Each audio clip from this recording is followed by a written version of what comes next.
Hi, John. Thank you very much for being here today. Hi, Gabby. Thank you for having me.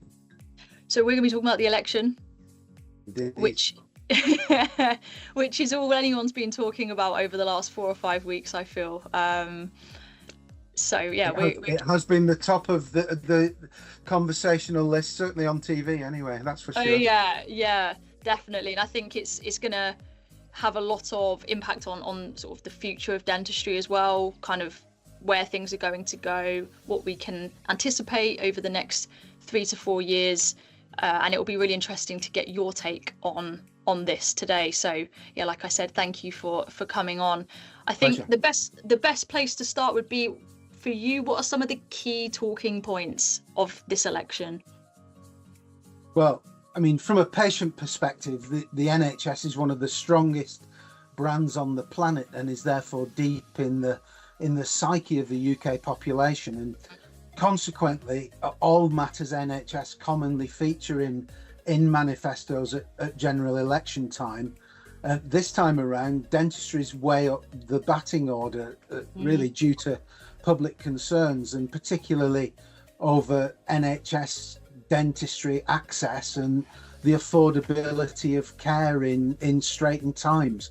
So yeah, significantly up the election agenda this time around. Yeah, absolutely. I think it's great to see that publicity actually over the last few years in particular. NHS dentistry has dominated the headlines on many Yeah, occasions. And I think that the sure. pandemic perhaps acted as a catalyst for this. It really threw it into the public eye, if you will. So yeah, completely agree. And from your point of view, or perhaps the DDU's, what would you like to see come out of this result on Thursday? Well, I mean, not going to pick sides, but we've long called for reform of the GDC, Mm. and that keeps being pushed onto the back burner. So we would certainly want the next government to pick up that particular baton. But what I would say is that policymakers need to consider the impact of dental policy on Mm. patients and the NHS. And recent history's shown us that there are no quick solutions or fixes, and any solutions that are put in place need to be measured and considered. Um, as with other areas of life, knee-jerk policy made on the hoof for political expediency often give rise to unintended consequences. And for Mm. example, we're seeing some of those already with practices trying to deliver DCP NHS direct access Mm. within regulations that haven't changed and have simply been reinterpreted.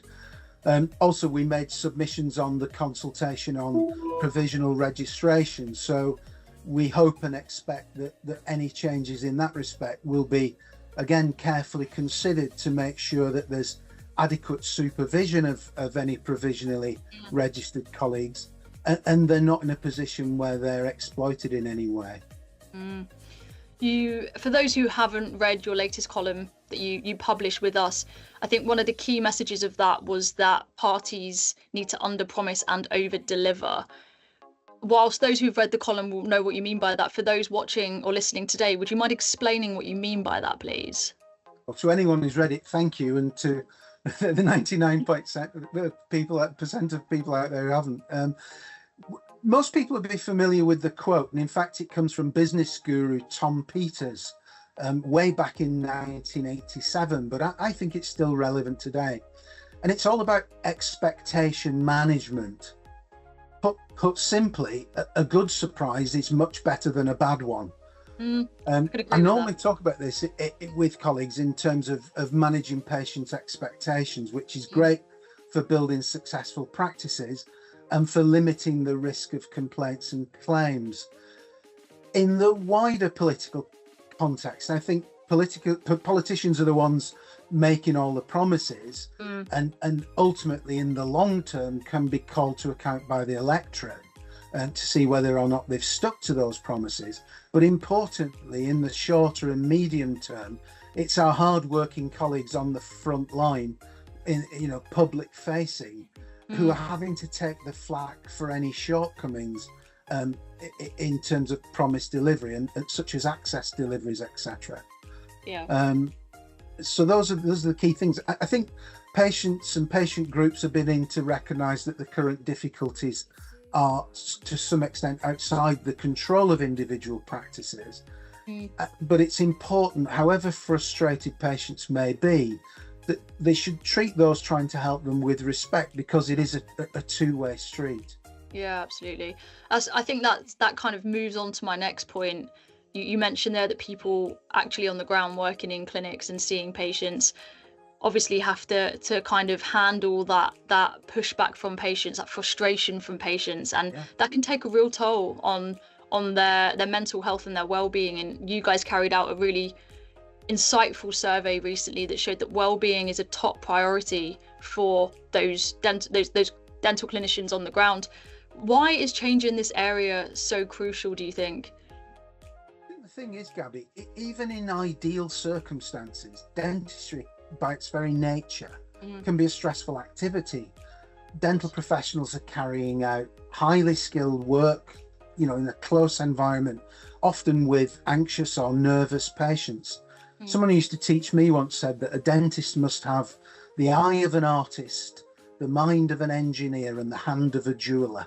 I quite like that. I believe and unfortunately I have. But no, I mean, add to that business pressures. The Dentist Act recognises both the business and practice of dentistry, compliance pressures, patient access concerns, and the current sort of complaints and regulatory environment. It's not surprising that colleagues feel under pressure. Add to that delays at the GDC and multiple jeopardy, where a number of bodies tend to investigate the same matter, at the same time, and it all adds to it. In terms of what we're doing, I mean, obviously we recognise this. As ever, we've got experienced colleagues always at hand on the end of the phone to talk things through, but we've introduced initiatives such as a wellbeing helpline, peer support network, direct Teams calls with our advisors so people can put a face to a name, and a variety of risk management initiatives to try and put the current culture of fear into perspective, really, to reduce the risk of complaints, claims, and regulatory issues. Yeah, absolutely. I think whilst there's obviously a lot of work to be done in that area, it's going to take a group effort to change that, sort of from the inside out. But it is fantastic to hear that these tools are more widely available now, and there is a sense of awareness, at least on the ground, that this isn't something that clinicians and dental professionals should have to deal with. And I find it quite quite reassuring that this is something that I think is quite widely accepted now, that there is a problem within dentistry, and when it comes to well-being and mental health, and it's good that organisations such as yourself are acting on that and trying to provide the tools and help where you can. So I guess it's quite easy to always talk sort of negatively, I guess, in a way, but there are small things to celebrate as well, I think, in that sense. Yeah, that's right. And it's the perception, really, rather than the reality. The chances of a career-changing dental legal event are really quite small, but the perception thereof is all pervading, really, and we can help to sort of manage that by helping colleagues sometimes put things in perspective, and certainly helping them very immediately and very directly in the unfortunate event that they do have matters to deal with. And the whole team have been there from a variety of dental backgrounds, but certainly all experienced, empathetic, and understand where colleagues are coming from. Yeah, and I'm sure that's really appreciated by your members. One final question for you, John, before I let you go.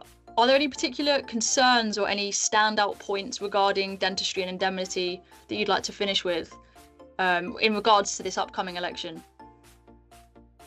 Yeah, I mean, we as a not-for-profit, mutual members-owned organisation, our sole raison d'etre is our strapline is guide, support and defend our members. So I think we're well placed to be flexible to meet sort of members' ever-changing needs, and whether the election and policy following that brings further change. I think we're well placed to to deal with that. And if what members and colleagues generally can be assured of is that we'll work tirelessly on their behalf, engaging with as stakeholders with a wide range of bodies, with a view to them working, you know, in a safe environment, free of that sort of Damocles of, you know, uncertainty and disproportionate and inconsistent regulations. So bottom line, whatever comes, we're here to act, you know, for and on behalf of our members and the profession more widely. Perfect. Thank you so much for sharing your views today. Really appreciate it. And I'm sure we'll catch up post-election and share our views then. It's an absolute pleasure. Let's do that and let's see what comes. Thanks, John.